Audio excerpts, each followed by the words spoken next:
유쾌한 남자들의 시시콜콜 토크쇼 김프로쇼 지금 시작하겠습니다. 저는 김프로입니다.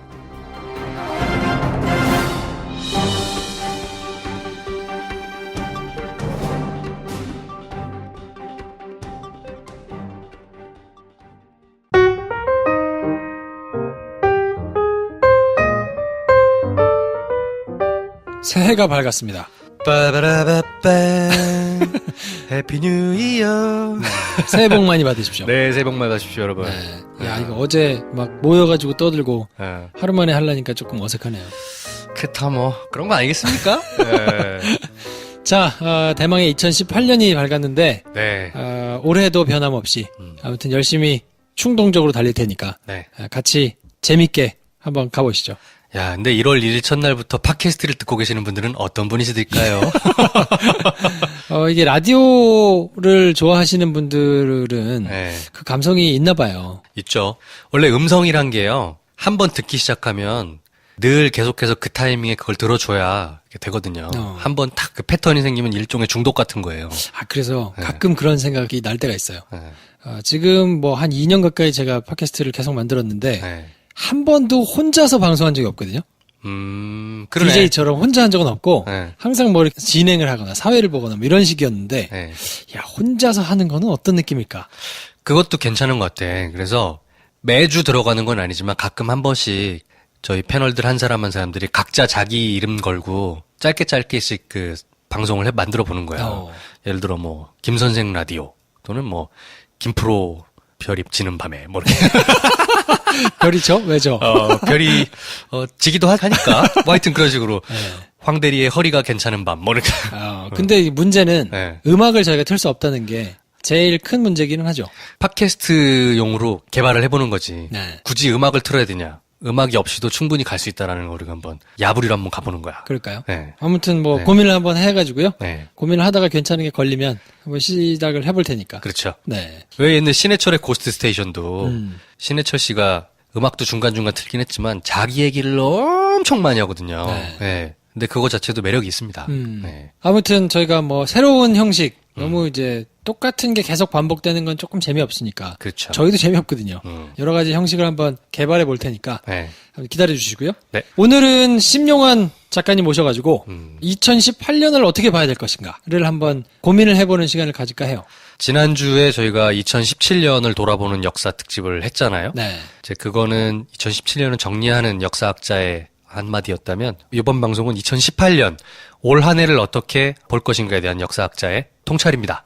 의미가 있을 것 같아요. 그래서 반가워해 주시는 분들 많이 계시더라고요. 그렇죠. 네. 이분이 저희가 생각했던 것보다 유명인사더만요. 그렇죠. 네. 저희보다 훨씬 유명해요. 그렇죠. 몰랐어? 네.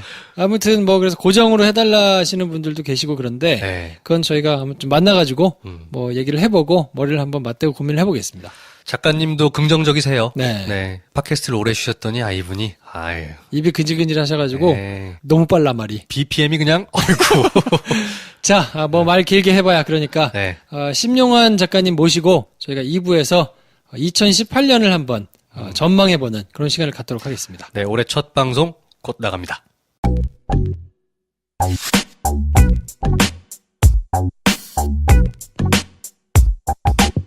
Daher Stefan, 가스, Sophie, 화사의 슈퍼드라이 Edelweiss, 파울로 Flan. 수능 깡수 유지. 좋아하는 수는 다르지만 우리는 김프로쇼를 듣습니다.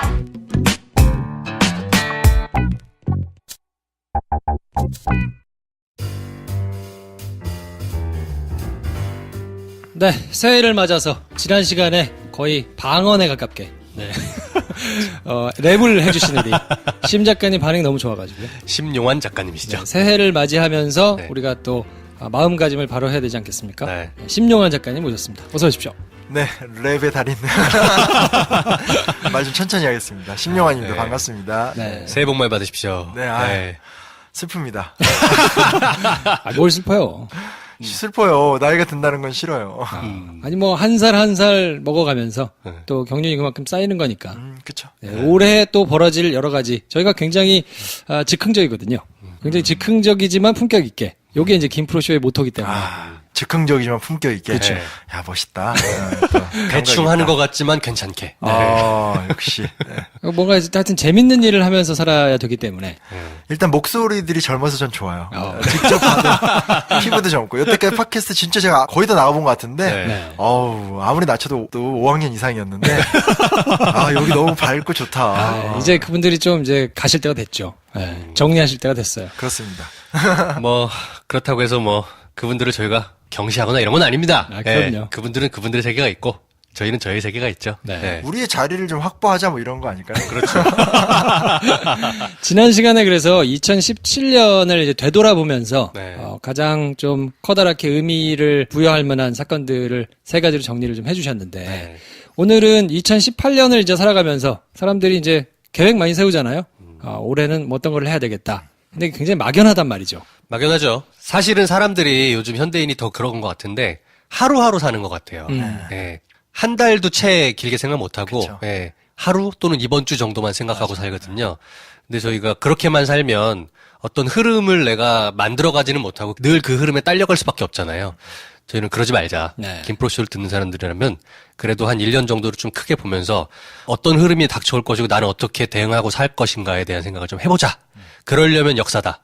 예. 역사하면 심용환이다. 그래서 다시 기분 모시게 좋아. 된 겁니다. 너무 좋아. 10년을 하면 단박에 한국사다. 그렇죠. 네. 대박. 아직도 안 사신 분들 계세요? 아유, 정말. 뭐 하시는 거예요? 빨리 사요.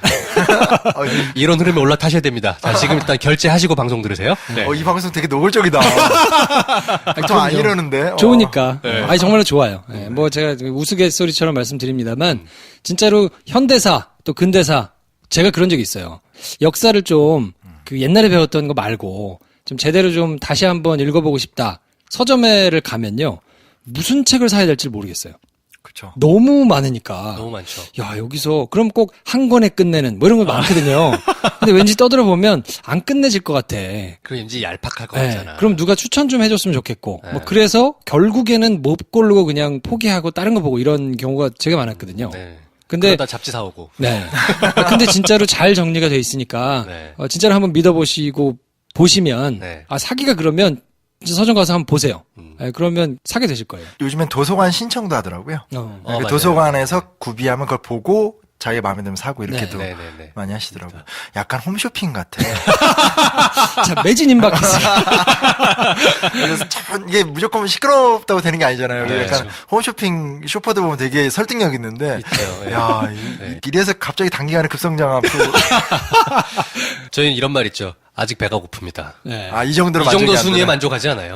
네. 좋습니다. 하여튼 2018년에는 또 재밌는 거 네. 즉흥적으로 저희하고 같이 하시면서 일상의 소소한 재미들을 하여튼 찾으셨으면 좋겠는데 네. 자 2018년을 맞이하면서 저희가 이 역사적인 것으로 또 올해는 그럼 어떤 방향을 잡고 가야 되겠다 이런 거를 이제 생각을 대충 아시겠죠? 세 가지 키워드. 네. 이제 대강 익숙해집니다. 네. 이제 딱 두 번째 뵌 건데, 네. 이 사람들이 막 던지는구나. 네가 알아서 해라, 뭐 이런, 되게, 그리고 쇼퍼다, 뭐 이런 것들 네. 이제. 알겠습니다. 그러니까 새로운 이야기. 네. 첫째는 사실은 방금 대화를 하다가 느낀 건데, 세대. 예. 왜 이 얘기를 하냐면, 이게 우리나라가 어찌됐건 민주 대 반민주의 싸움이 컸잖아요. 그렇죠. 너무나 치열하게 싸웠고, 아직까지는 민주와 반민주로 싸웠던 사람들이 우리 사회의 주류거든요. 네. 그러니까 본인들은 비주류라 하더라도 사실은 당한 측도 주류예요. 그렇죠. 왜냐면 이미 세대가 그들이 우리 사회의 어버이급의 위치에 갔기 때문에. 근데 제가 이걸 왜 주목을 하게 됐냐면, 이승만도 그렇고, 박정희도 그렇고, 전두환도 그렇고, 우리는 그냥 세 명의 독재자잖아요. 근데 연구를 하다 보면 정말 충격을 받은 게, 세대 싸움에 승리한 사람들이에요. 그러니까 무슨 얘기냐? 이승만은 그 당시 라이벌들과의 싸움 속에서 결국은 물론 흡수한 세력이 친일파나 나쁜 놈들을 같이 흡수했기 때문에 이게 문제인데 그렇죠. 여간 중요한 건 정치에서는 세력이 되게 중요한데 네. 이승만은 아주 기민한 방식을 써가면서 소위 말하는 그 시대의 주류들을 통합하는 데 성공을 한 사람이고 여운형이나 김구나 김규식이나 뭐 박헌영 같은 사람들은 사실은 계급 혹은 뭐 이상, 가치 이런 걸로는 위대한데 그거를 세대 통합에서 실패한 사람들인 거죠. 정치에 실패하신 거군요. 네. 제일 속상한 게 뭐냐면 김구 같은 경우는 나중에 가면 안재홍이나 이런 같은 라인에 있는 이 어떤 우국지사들과도 다 분당을 시켜요. 그러니까 너무 이상의 수준이 높다 보니까 넓게 보면 같은 이상인데 갈라지는 거예요. 근데 현실주의자였던 이승만은 주류가 되기 위해서 자기 권력을 잡기 위해서 다 포섭을 해서 된 다음에 그 안에서 독재자가 되거든요. 근데 그 다음 단계로 박정희도 똑같아요. 5.16 군사 쿠데타 당시에 박정희가 40대 중반이거든요. 그렇죠. 그러니까 무슨 얘기냐면 박정희가 딱 되면서 기존에 있었던 이승만 계열의 사람들을 다 털어버리고 그리고 당대의 소위 말하는 적체된 구조 속에서 승진이 안 되는 대표적인 6.4 8기생이잖아요. 네네. 왜냐면 6.4 8기생하고 우리가 알고 있는 무슨 백선엽 같은 그 6.25 전쟁 영웅 같은 사람들이 나이 차이가 5살이 안 나요. 5살, 10살 차이인데 그 사람 별 4개고 나는 왜 이거 무궁화 2개고 그러니까 너무 이게 말이 안 되잖아요. 근데 5.16 군사 쿠데타를 통해서 앞 세대들을 잘라버리고 신세대를 쫙 채워버리거든요. 그러니까 좋다는 얘기, 가치 평가의 문제가 아니라 박정희가 20년 장기 집권할 수 있는 비결에는 사실은 그런 식의 적절한 세대 흡수라는 게 있었다라는 거예요. 그래서 유신 체제 때도 통일주체 국민회의 만들면서 통대 그 당시 통일주체 국민회의 멤버가 되면 되게 이제 막 출세했다고 자랑하는 네. 이렇게 몇 차례 걸쳐서 전두환이 12.12 군사반란 할 때 50살 정도밖에 안 됐거든요. 그러면서 들어왔을 때 우리는 그냥 물론 연속적인 흐름도 있지만 또 전두환 라인이 들어서면서 기존에 있었었던 박정희 라인을 다 치고 그리고 이제 자기 세로 또 새롭게 물갈이를 하고 그러니까 이게 좋은 과정은 결코 아니죠. 하나 중요한 건 뭐냐 세대 가름이 되면서 어찌됐건 어떤 역동성을 확보했다라는 건데 네. 지금 우리 사회가 하나 분명한 건 뭐냐면 40대 이하는 완전히 이건 고인물이 된 거죠. 그러니까 뻗어 나가지도 못했는데 그냥 여전히 이제 그냥 수발하는 제가 이걸 가장 크게 문제의식을 갖게 된 게 뭐냐면 어느 날 가만히 계산해 봤어요.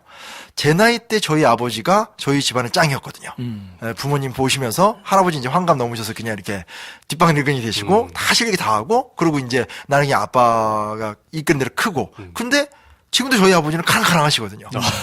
여전히 짱이시다. 네. 근데 실제로 제가 기업 강연이나 뭐 사회단체 강연에서 가보면 실제로 만나주러 오시는 원장님이나 고위급들은 다 저보다 이제 아버지 세대이신 거고 옆에서 수발 들어주시는 분들은 제 또래인 거예요. 그럼 이제 기분이 묘해져요. 일단 나는 내가 조금 그래도 코딱지만큼 성공했나 보네 웃줄. 이건 의미가 없죠. 네. 나만 조금 좋으면 뭐해. 이 사람들이 능력이 없는 게 아닌데 왜 이 사람들이 분출이 되지 못하는가는 정말 심각한 문제 같아요. 그래서 한국 현대사를 바라보는 시각이 여러 가지가 있겠지만 우리가 새롭게 좀 추구해 봐야 될 것은 뭐냐면 그 정권이 바뀌는 과정들이 흥미로운 건 세대 교체적인 측면이 분명히 있었다라는 거죠. 근데 과거에는 정의롭지 못한 방식으로 세대 교체가 됐다라면 이제는 좀 정의롭게 세대 교체가 될 때가 되지 않았을까. 우리 같이 젊은 사람들이 이제 어떤 시대의 메인으로 도모할 때가 됐습니까? 2018년을 바라볼 때 새롭게 교체되어야 하는 세대를 정의하신다면 연령대나 뭐 어떤 프로파일을 어떻게 정의하시겠어요? 그러니까 30, 40대부터 시작해서 이 사람들이 사회에서 계속 네. 목소리나 활동의 폭이 나아갈 수 있게 기회를 만들어줘야 되는 것 같아요. 그냥 무슨 청년몰 같은 거 만들어서 창업하면서 가게 만들어주기도 하지만 뭐 그런 것도 있지만 진짜 이렇게 뭐 여성 고용할당제처럼 뭐 방송이나 사회 언론이나 이런 데서 정확하게 이런 사람들이 좀 등장할 수 있는 제도적인 방편이 좀 이루어져야 되지 않을까요? 네. 그런 특수성도 있지 않았을까요? 우리의 윗세대, 아버지 세대들은 아무래도 없는 것에서 뭔가를 만들어낸 세대잖아요. 그게 어떻게 보면 이제 축복일 수도 있고, 그 부모님들은 그냥 농사 열심히 지어가지고, 아이들 가르치면 알아서 그렇죠. 크고 회사 가서도 아무도 안 해봤는데 알아서 만들고, 맞아요. 그게 이제 잘 맞물리면서 성장을 했는데, 그러다 보니까 내가 해봤거든. 그러니까 우리 애들한테는 이렇게 해라. 내가 해보니까 그거 아니더라. 라면서 자연스럽게 꼰대가 되는. 그러니까 본인이 원해서 꼰대가 아니라, 그게 이제 어쩔 수 없이 굳어진 게 있다 보니까. 맞아요. 사실 따지고 보면 아까 말씀하신 대로 아버지 나이가 저희가 이제 아버지 나이 됐거든요, 옛날에. 됐지. 예, 네. 근데도 여전히 하는 역할이나 이런 것들을 보면 조금 옛날하고는 많이 다르지 않나. 아니 역사 연구도 마찬가지예요. 제일 처음에는 한국에 역사학계가 없었거든요. 네. 없었는데 그분들이 와서 자료는 많으니까 그걸로 막 하면서 대가가 된 거예요. 근데 후배들 입장에선 이걸 파도 저 선생님, 저걸 파도 저 선생님. 다 만들어 놓은 거예요. 그러면서 이제 선생님들은 더 열심히 해라. 라고 얘기를 뭘 열심히 해? 다 했으면서. 그러니까 새로운 시각이나 그러니까 그러다 보니까 사실은 젊은 세대들이 좀 기도 많이 죽고 또 연구를 해도 그러니까 이제 살아남는 건 디테일할 수밖에 없는데 디테일해지다 보니까 자기 분야에서는 대단한 전문가인데 이렇게 대중들 앞에서 역사 이야기를 한다라든지 사회 속에서 어떤 역사적인 지식을 호흡하면서 새로운 세상에 대한 비전의 어떤 밑거름을 못 그려준다라든지 여러 문제들이 좀 있는 거죠. 네. 이 30대, 40대 프로파일을 가진 세대들이 새로운 세계를 설계할 수 있을 만한 역량이 가지고 있는데 그런 권한이나 책임을 주어주지 않는 현실은 분명히 문제인 것 같아요. 그리고 이게 저는 하나의 어떤 올드한 용어일지 모르지만 투쟁? 이런 게 의미가 있다고 생각하는 게 부딪히고 싸우지 않으면 안 될 것 같아요. 왜냐면 지금 어쨌든 기성세대는 인생의 후반부가 되는 거고 아무리 뭐라고 하더라도 경험했던 게 경험할 것보다 많은 세대였고 사실은 그때 경험한 것들은 좋지 못한 것들이 대부분이었는데 지금 오늘날 우리가 살고 있는 세계라는 건 제가 이제 이 책의 마지막 장에 보면 한국 현대사 책으로는 특이하게 트럼프, 시진핑, 핵무기를 안고 있는 김정은 나오더라고요. 아주 귀엽게 네. 캐릭터를 그리고 비정규직, 네. 삼성 재벌 회장 이런 걸 다 넣었어요. 왜냐면 이재용이 이게 딱 사실 내가 짱이지 이렇게 나오는 거예요. 맞아요. 이름까지 얘기하니까 당황스럽네요. 괜찮습니다. 네. 근데 그런 걸 넣었던 게 뭐냐면 그 문제들은 너무 새로운 문제라는 거예요. 과거를 통해서 반면교사를 삼을 수는 있지만 이제부터 우리가 다 풀어가야 될 것들이고 그건 우리의 상상력이고 우리의 도전인 거지. 쉽게 말해서 비정규직을 경험해보지 못한 사람이 비정규직의 삶을 어떻게 알아요? 그리고 모두가 다 어학연수 갔다 와서 어학연수 안 갔다 왔다더라도 외국어 한 개쯤은 다 하는데 편의점 알바를 뛰고 있는 이 답답한 현실에 대해서 어떻게 알아요? 이거 우리의 문제거든요. 그러니까 그런 부분에 있어서는 담론도 맨날 이승만 박정희로 가는 것보단 그 이후에 어떤 일이 있었느냐. 제가 책에다가 60년대 때 미국 얘기 많이 넣었어요. 왜 60년대 때 미국 얘기 뭐 엘비스 프레슬리 뭐 롤링스톤 이런 얘기를 많이 넣었던 게 뭐냐면 비틀즈 나오고. 예. 아예 사파도 막 넣었죠. 네. 왜 넣냐면 시기는 다르지만 미국에서 60년대 때 있었던 히피 문화, 뭐 흑인 민권 운동, 그리고 그때 나왔던 여성의 권리 이런 것들이 사실은 90년대 이후 최근에 우리들의 문제가 됐거든요. 그렇죠. 그런 부분에 있어서는 시기와 공간은 다르지만 유사 패턴이 반복되는 게 있기 때문에 이거는 우리가 풀어야 될 문제이기 때문에 일부러 그건 사실은 넣은 거예요. 이런 것처럼 우리 스스로 풀고 우리 스스로 사고해야 될 덩어리는 되게 많은 것 같아요. 네. 일단 그것의 출발점은 세대를 바꾸고 고인물에서 좀 바꿔보고자 하는 거는 마음 자세부터 좀 달라야 되니까 해도 된다라는 생각을 좀 가지시면 좋을 것 같아요. 그쵸. 근데 살짝 걱정되는 거는 어쨌건 경제적인 하부 구조에서 30, 40대들이 워낙 취약해가지고 그 부분이 극복되지 않으면 사실은 그 다음 거로 나갈 수가 없잖아요. 쉽진 않죠. 네. 네. 근데 그때는 말씀하신 것처럼 있는 분들이 그냥 나갈 리는 없거든요. 그래서 투쟁이 필요하다는 말씀이거든요. 그러니까 그래서 제가 단위를 확보하지 이런 말 많이 하거든요. 왜냐면 네. 강연 다 끝나고 나면 다 물어봐요. 그래서 대안이 뭡니까? 제일 부담스러운 거죠. 알면 그거 하지 내가. 그렇지 알면 그거 하고 있지. 근데 이제 뭐가 있었냐면 지금의 어떤 50대 이상의 세대들은 공식론의 함정에 빠져 있어요. 그러니까 무슨 얘기냐? 마르크스를 공부했던 세대이기 때문에 경제가 이렇고 이렇게 되면 이런 운동론을 만들어서 이렇게 투쟁하면 이런 세상이 될 거야. 이렇게 공식론. 저도 빠져 있었죠. 공식론으로 바라보면 지금 아무것도 안 되죠. 왜냐면 경제 기반도 취약하고 사회는 뭐 신자 유진이 극도에 달았고 무슨 공식이 필요해요. 근데 제가 너무 답답해하다가 어느 날 자꾸 한국사 책만 보지 말고 좀 여러 책을 한번 봤어요. 보고 책을 보기보다는 생각을 좀 많이 했는데 느낀 결론이 뭐냐면 사실 공식에 의해서 그러니까 어떤 이념가가 이데올로기로 설계를 해서 사람들이 투쟁해서 이렇게 하면 세상이 바뀔 것이다라고 했던 기간이 인류 역사에 거의 없어요. 네, 사실은 마르크스 때부터 시작해서 지난 100년인 거고 결과로 따지면 대실패죠. 어디대건 공산권이 완전히 붕괴를 했으니까. 그럼 무슨 얘기냐면 공식에 집착할 필요가 없다라는 거에 전 도달하게 되더라고요. 그러니까 어떤 형태로든지 하나의 단위가 확보되면 그 단위의 덩어리에 붙어서 새로운 이야기가 일어나는 거거든요. 이게 뭐냐면 예를 들면 영국이 뭐 근대 시민혁명의 요람이다. 근데 원래 시작은 그냥 청교도들이 박해봤는데 내가 믿는 거 믿고 싶은 거거든요. 나도 예수 믿고 쟤도 예수 믿는데 쟤 예수 믿는 건 되고 내가 믿는 건 안 돼 하면서 싸우다 보니까 시민의 권리 개념이 나오면서 거기에 붙어서 나중엔 소위 말하는 영국식 의원 내각제로 간 거거든요. 제가 얘기하고 싶고 역사 얘기를 하고 싶은 건 어떤 이 책의 추천사를 써주신 한 분이 뭐라고 그러냐면 이념의 잣대를 빼고 실증의 자루를 쳤다 이렇게 얘기했는데 자꾸 어떤 그런 공식론적 사고를 버리고 그냥 편안하게 역사라는 바닷속에서 보면서 또 오늘 우리의 문제를 보다가 하나의 문제라도 문제의식을 갖고 들러붙기 시작하면 거기서 어떤 싸움이 생길지 모르고 어떤 성취가 생길지 모르잖아요. 그러면 그게 자산이고 그 자산을 불려나가다 보면 선배들은 생각하지 못했던 새로운 이야기들을 충분히 저는 펼칠 수 있다고 생각해요. 워낙 우리 사회가 교육 수준도 높고. 네. 일단 안 해보면 모르기 때문에 네. 일단 하다 보면 뭐가 됩니다. 네. 그러니까 하여튼 쫄지 마시고 올 한 해도 저희하고 같이 즉흥적으로 즉흥적으로가 여기 뭐 키워든가요? 저희 막 하거든요. 자 그러면 첫 번째로는 이제 세대를 짚어주셨는데 두 번째로는 또 어떤 게 있습니까? 다음에는 이런 거 다 미리 의논하고 와야 되겠다. 첫 번째 거 신나게 얘기하면서 두 번째 거를 막 떠올리는. 두 번째까지 준비가 됐는데 제가 세 번째로 얘기했을지 모르겠습니다. 네. 두 번째는 인권인 것 같아요. 인권. 오, 인권. 네. 제가 지난 시간에도 잠깐 얘기를 했지만 청구권 같은 얘기도 뭐 살짝 했었는데 그러니까 책의 특징을 보시면 제주 4.3 사건 얘기가 되게 자세히 들어가 있어요. 그리고 박정희 시대 때 인권유린도 아예 인권유린의 시대라고 딱 해놓고 아예 그림도 이제 뭐 천상병, 윤희상, 뭐 서승 이렇게 다 넣어놓고 사실 고민이 많았던 게 뭐냐면 너무 인권유린이 많은 거예요. 우리나라 역사에.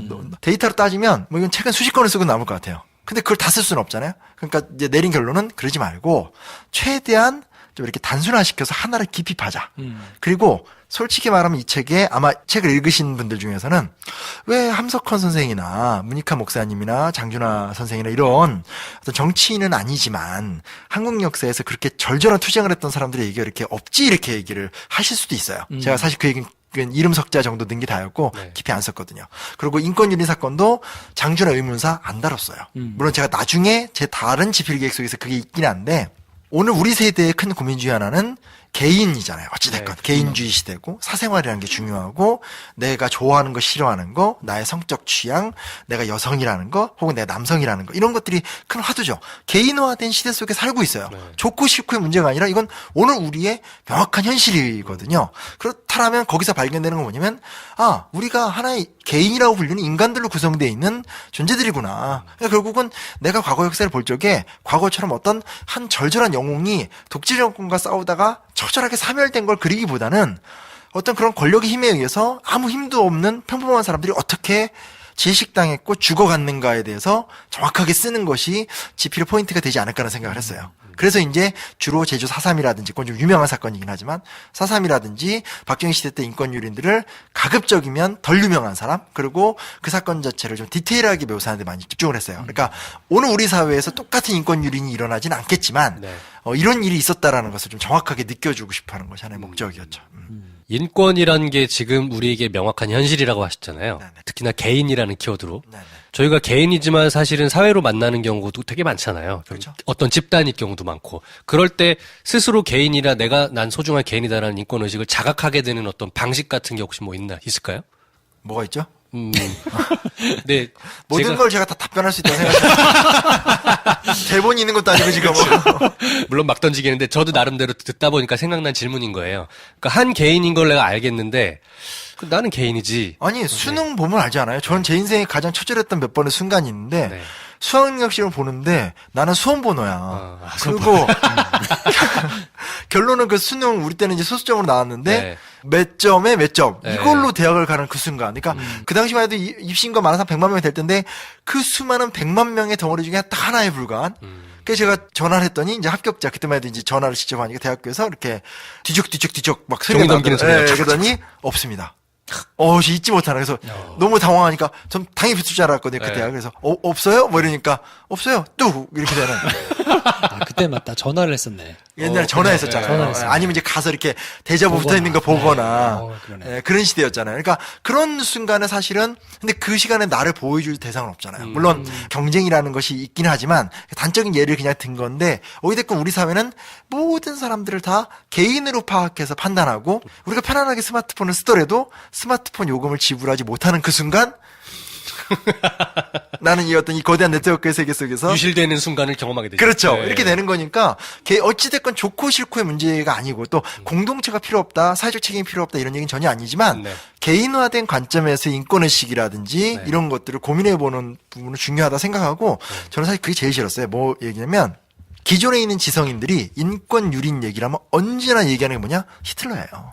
그리고 뭐 유겐트 뭐 아시잖아요. 그리고 저기 유태인 800만 홀로코스트. 네. 그리고 맨날 TV 서프라이즈 틀면 저는 그 프로그램은 정말 히틀러에 의해서 연명하는 그렇죠. 15년째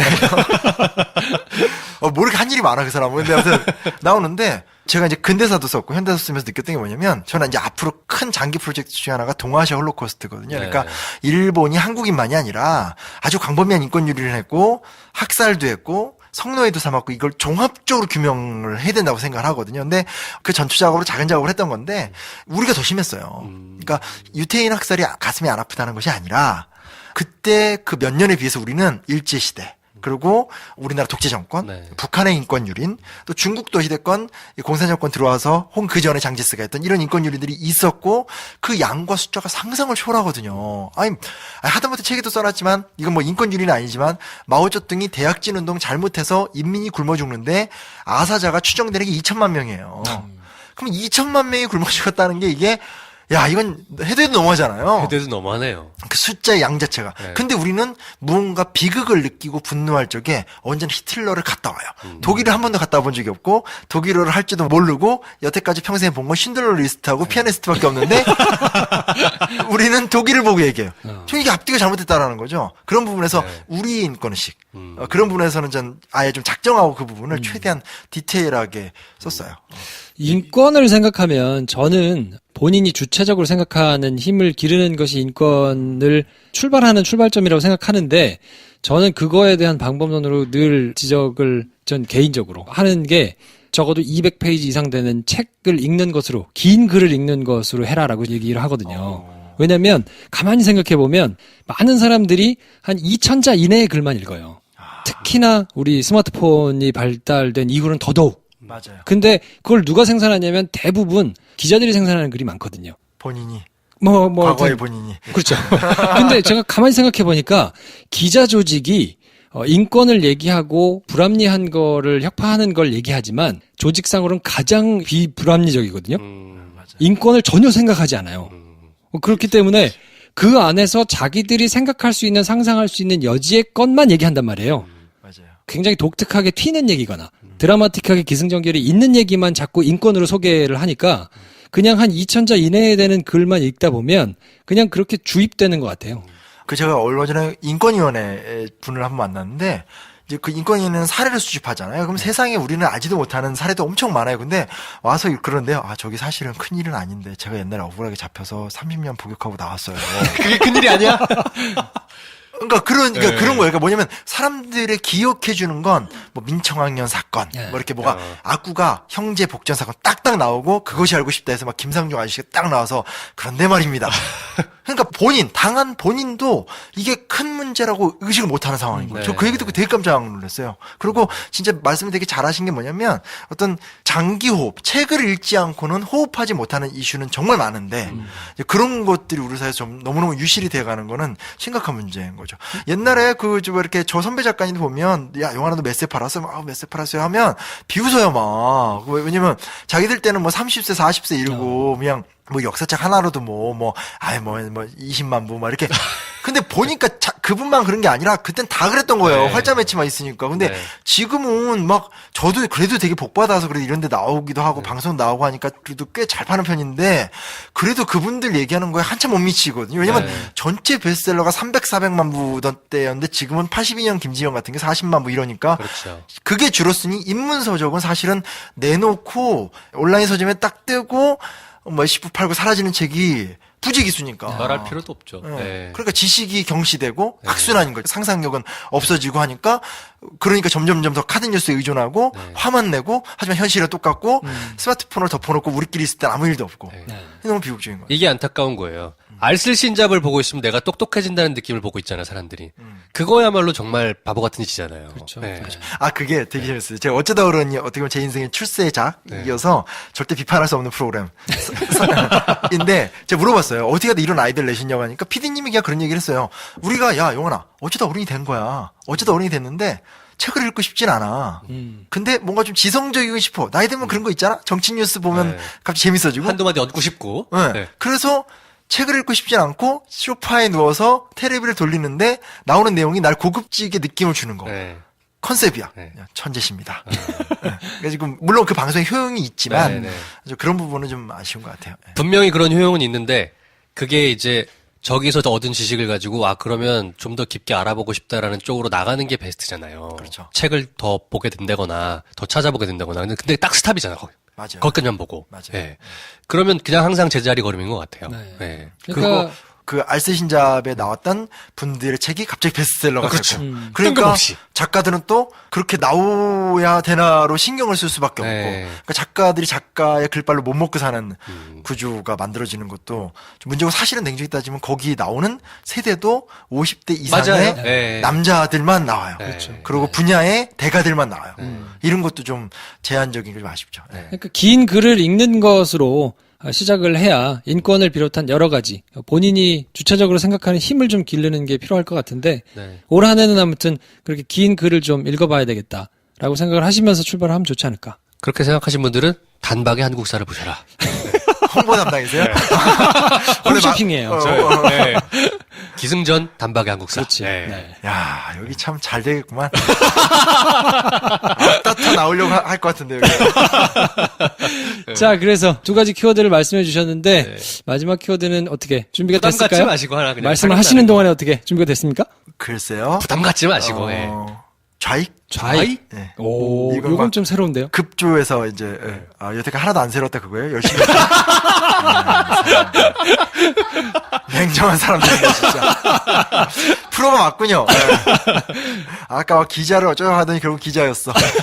기자들이 이렇게 관심 가는 것만 딱 하고 이렇게 끝내거든요. 저 버릇을 아직도 못 버렸어요. 지금 관둔 지가 몇 년인데. 네, 불합리하다고 아까 말씀드렸잖아요.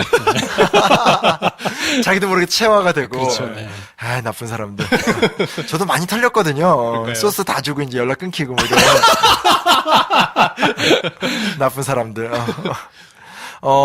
좌익 얘기는, 그러니까 이게 사실은 쉽진 않아요. 뭐가 있냐면, 역사 자체가 진보하지 않는 한, 역사가의 서술이 의미가 없어요. 그러니까, 말 그대로 연구가 진행이 돼도, 연구를 떠들 수 있는 공간이 없으면 못 떠드는 거예요. 그렇죠. 네. 한국의 사회주의 연구는 많이 됐어요. 네. 그 뭐, 북한의 역사도 최대 많이 알려지게 됐고, 특히, 구소련이 붕괴되면서, 고르바초프 뭐 그때죠? 그때 이제 선물로 아예 막 박스로 우리나라에 많이 줬어요. 그래서 연구도 되고 이랬기 때문에, 그리고 또 미국 쪽 문서도 있고 이러면서, 사실은 북한에 대한 얘기, 한국전쟁에 대한 얘기도 아주 소상히 알 수 있는데, 문제 뭐냐면, 우리 사회 자체가 굉장히 경직돼 있으니까, 그런 얘기를 할 수가 없는 거예요.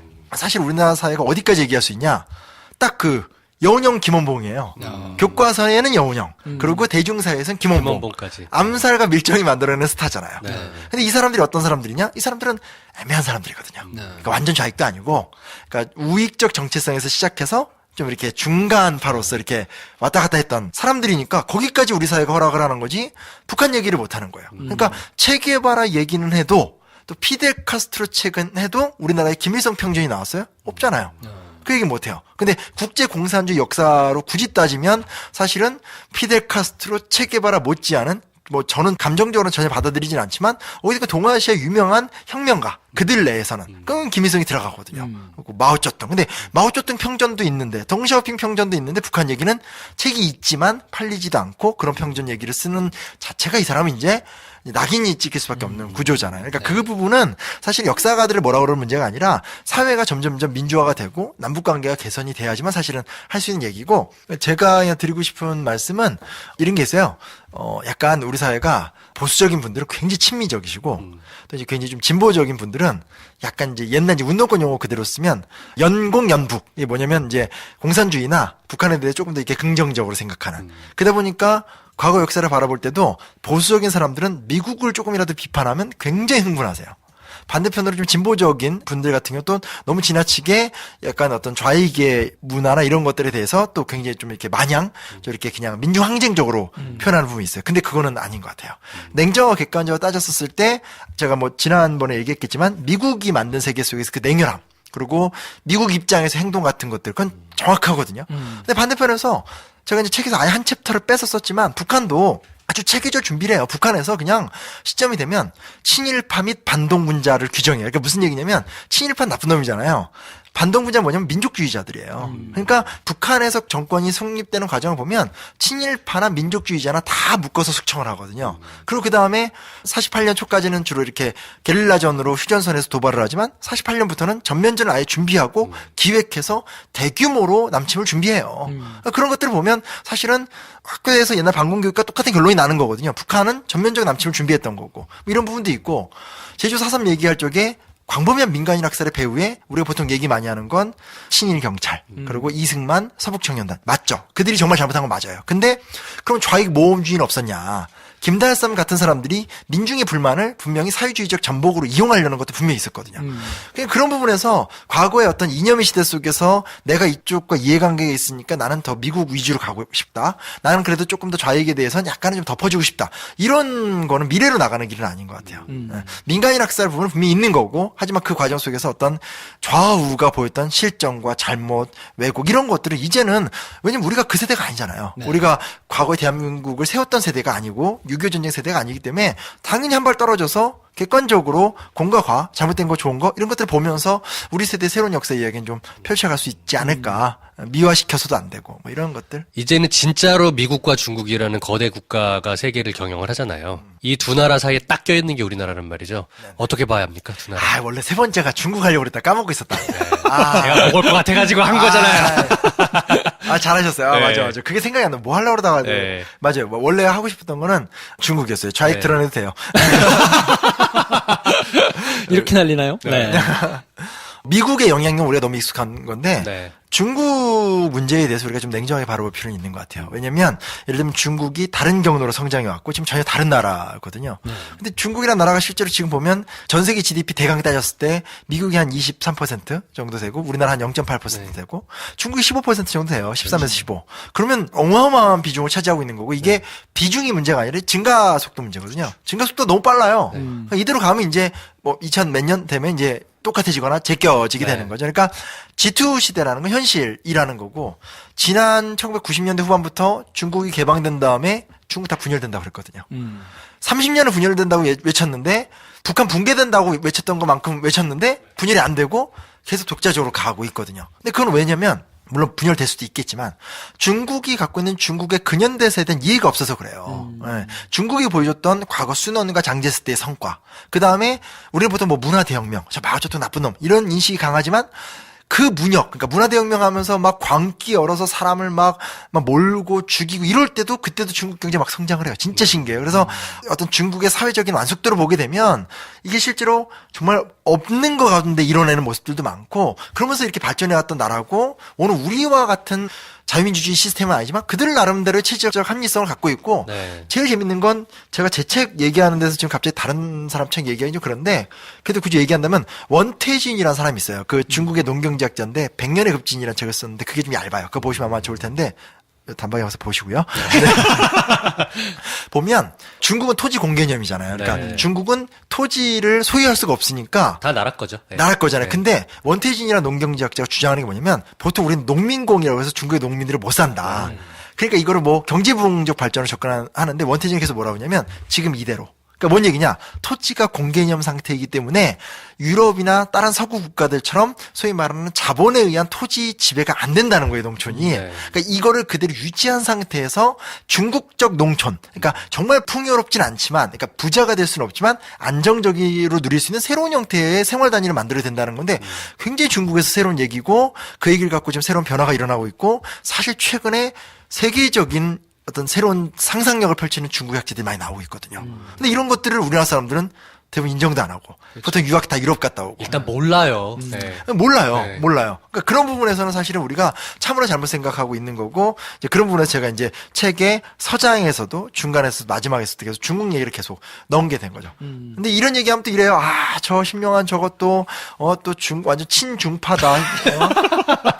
저 심지어 그런 얘기 들어왔어요. 뭐 종북주의가 판을 치는데 이젠 종중주의자가 나왔구나. 그리고 뭐 무슨 얘기까지 하냐면 뭐 옛날에 중국이 우리 고조선을 멸망시켰다. 뭐 고구려를 멸망시켰는데 그건 진짜 너무 오바지 않아요? 그건 진짜 너무 멀리 가셨네요. 너무 멀리 갔잖아요. 근데 네. 감정적으로 옆 나라가 뜰 때 질투심 드는 것도 당연하고 네. 그리고 중국인들이 관광지 와산 행태에서 좀 문제가 있는 것도 저도 불쾌하긴 하지만 현실적으로 인정할 거 혹은 현실적으로 냉정하게 바라보고 대응 논리를 만드는 건 중요한 문제고 그렇죠.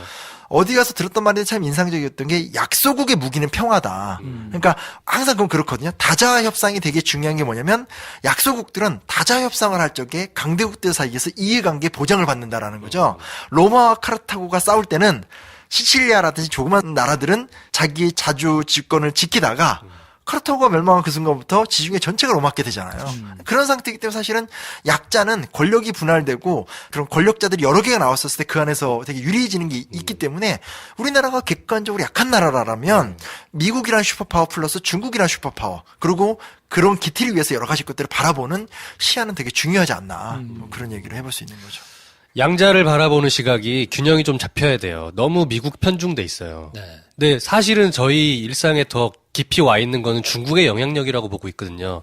그리고 오히려 중국은 이제 대국의 길을 걷고 있는 이제 시작한 나라잖아요. 그렇죠. 1대1로라는 정책으로 대변되는. 그러면 중국이 앞으로 어떻게 자기네 꿈을 펼쳐갈지를 알아야 우리도 대응을 할 거 아니겠습니까? 그렇죠. 예. 아니 메이드 인 차이나라는 말이 이젠 절대 싸구려가 그럼요. 아닌 시대가 됐고 네. 근데 되게 웃긴 건 비난하는 건 아니지만 여전히 우리 사회의 지성인들은 뭐 슬라이 뭐 지잭 뭐 푸코 그러니까 사실은 어느 순간부터 정체돼 있고 역사의 주도권을 전혀 잃은 어떤 황혼에 찬 어떤 서구 지성 근데 제가 되게 웃겼던 게 막 그쪽 가보니까 막 서구 교수님들은 대안이 한국이다 막 저 촛불 집회하는 거 봐라 그리고 그리고 막 민주노총 막 그때 옛날에 저기 부시 때 세계 대회 할 때 우리 막 가서 조끼 입고 막 데모하고 우리나라에서 과격 시위를 하는데 거기 막 뛰어들어 수영하는 거 보고 세계의 진정한 자포는 한국에 있다 이러고 있거든요. 그러니까 그리고 정작 중국에서 전혀 새로운 형태의 지성인들이 나오고 오히려 미국이나 유럽 같은 데서 그 학자들과 만나고 있는데 우리는 너무 모르거든요. 네. 이건 진짜 좀 아닌 것 같아요.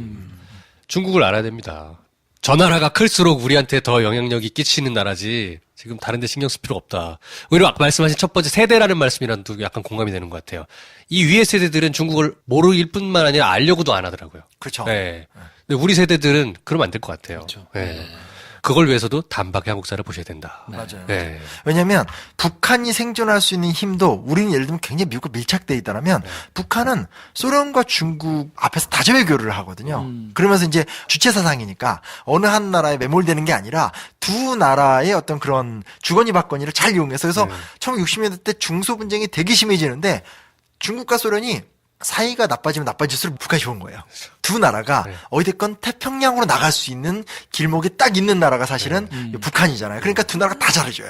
그래서 성공을 하고 나중에 가면 이제 그 소위 말하는 소련은 붕괴가 되고 중국은 개방을 해버리니까 그 시점에서 이제 북한이 무너질 수밖에 없는 거죠. 그러니까 결국은 뭐냐면 북한이 남한에게 패배한 것은 경제 싸움에서 우리가 이긴 것도 있지만 국제 관계에서 남한이 승리했기 때문에 이긴 거예요. 거기는 우연적 요소도 큰 거죠. 결국은 냉전 구조에서 미국이 이겼으니까. 네. 그런 것들도 우리가 좀 생각해 볼 필요는 있는 거죠. 네. 자, 그래서 이번 시간에 세대와 인권과 중국 이렇게 세 가지 키워드로 정리를 해주셨는데 결국에는 본인 스스로 생각하는 힘을 좀 길러서 뭐 그것들을 각자의 삶에 좀 반영하는 한 해가 되면 뭐라도 하여튼 조금 세대적으로 좀 달라진 결과가 나오지 않을까 뭐 이렇게 이 새로 펼쳐진 2018년을 크게 한번 바라보셨으면 좋겠어요. 네. 우리에게 앞으로 펼쳐진 1년 또는 그 2년, 3년이 어떤 큰 흐름이겠구나. 그러면 그 흐름을 타고 가는 사람이 되면 가장 행복한 것 같아요. 네. 제가 꼭 말씀드리고 싶은 게 외우려고 하지 마세요. 네. 너무 관습화돼 있어요. 그래서 역사책 펴면 줄 치고 외우고 몇 그리고 년, 뭐. 조금이라도 알면 아는 척하고 싶어하고 저 같은 전문가들 나와서 슬슬 틀리거든요. 그럼 사실 본질적인 게 아니에요. 그리고 이게 얼마나 내용이 많은데 내가 다 외우고 있어. 그런 거 공격해요. 저는 그게 아닌 것 같아요. 그냥 편안하게 읽으시고 이게 오늘 우리한테 무슨 의미가 있지? 내용 기억할 필요 전혀 없거든요. 중요한 건 읽고 나서 얻는 본인의 상상력. 그렇죠. 그게 힘이거든요. 네. 그렇게 좀 읽기의 방식을 좀 바꾸셔도 좋지 않을까. 아무튼 뭐 상상력을 키우는 한 해가 좀 되시면 좋지 않을까 싶고요. 저희가 한 해를 마감하는 나중에 언젠가 한 해를 마감하지 않겠습니까? 그렇지. 그때는 야 이게 우리가 지나왔는데 네. 굉장히 뭔가 좀 많이 쌓여 있네라고 조금 돌아보는 여유 있는 뭐 그런 상상을 하시면서 저희 방송을 하면서 생각한 건데요. 김프로쇼에서 저희가 역사 이야기와 2주에 걸쳐서 심요한 작가님과 말씀 나눴던 내용들이 이렇게 한 번 하고 넘어갈 거는 아닌 것 같다는 생각이 좀 들어요. 네. 떡밥 던지는 겁니까 지금? 아, 그렇죠. 꼭 이런 이거 재밌는 게 뭐냐면 네. 방송에서 던지더라. 네. 그래서 이거 빼도 뭔가 박도 못하게. 빼박 못. 예전에도 그렇게 낚였거든요, 제가. 아, 참. 여기 또 고전적인 낚시법이거든요. 그러니까. 고전은 고전인 이유가 있더라고요. 그렇게 세대를 얘기하더니 지금. 세대를 초월하는 고전이 있는 거거든요. 네. 자, 아무튼 그래서 저희가 신명환 작가님하고 가지고 네. 뭐 2주에 걸쳐서 이런저런 얘기를 나눠봤는데 네. 많은 생각을 하시게 됐던 에피소드가 아닐까 싶고 네. 저희가 하여튼 뭐 그런 반응들을 쭉 보고 있으니까 하여튼 잘 연구해 보겠습니다. 네. 더 잘해서 김프로쇼에도 계속해서 역사와 현실을 얘기할 수 있는 그런 자리가 있으면 좋겠다. 그걸 위해서 우리 작가님을 제가 한번 잘 모셔보겠다. 네. 이런 생각을 한번 해보게 여기야 됩니다. 뭐야 이게 막판에 전혀 예상치 못한 결론으로 왔네. 네. 원래 역사는 예상치 못한 결론으로 가지 않나요? 약간 입만 살아있다라는 감타하셨어. 말씀 진짜 잘하시네. 자, 우리 심 작가님 마지막으로 저희 청취자분들께 인사 말씀 한번 해주시고요. 네. 이제 2018년이 밝았습니다. 좋은 신년 되시고요. 저도 이 책 열심히 또 현대사를 낸 만큼 책임있게 현대사 이야기를 계속 하면서 사실 좀 불편하거든요. 왜냐면 이 민감한 주제여서 이 책 낸다고 더 불러주지도 않아요. 근데 책임감을 갖고 시작한 거인 만큼 열심히 현대사를 이야기해서 우리의 일상의 좋은 주제가 되도록 노력하도록 하겠습니다. 불러주셔서 너무너무 감사합니다. 네. 완전 유익했습니다. 네. 하여튼 2시간 동안에 걸쳐가지고 또 많은 이야기 해주셔서 감사드리고 저희는 또 다음 기회에 또 적절한 방법으로 저희가 하여튼 뭐 결과물을 보여드리도록 하겠습니다. 네. 하여튼 즉흥적인 한 해 열심히 살아봅시다. 자, 저희가 이번 시간에 준비한 순서는 여기까지고요. 저희는 다음 시간에 또 다른 주제 가지고 찾아오도록 하겠습니다. 다음 시간에 뵙겠습니다. 감사합니다. 감사합니다.